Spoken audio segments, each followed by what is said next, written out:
Wilson's Bird of Paradise was first named in the 19th century by Charles Lucien, a cousin of Napoleon, who chose a unique scientific name to reflect his own ideas and not royalty.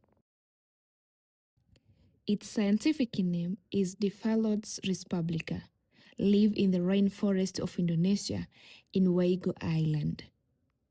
One of the most colorful and unique birds in the world.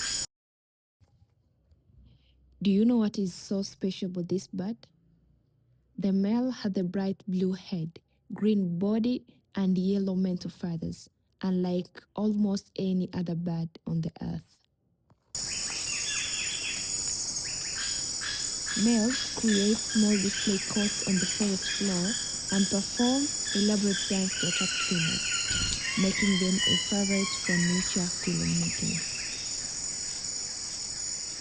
This species gained a worldwide fame when David Attenborough's BBC team filmed its courtship behavior in 1996, revealing its strange and beautiful mating rituals.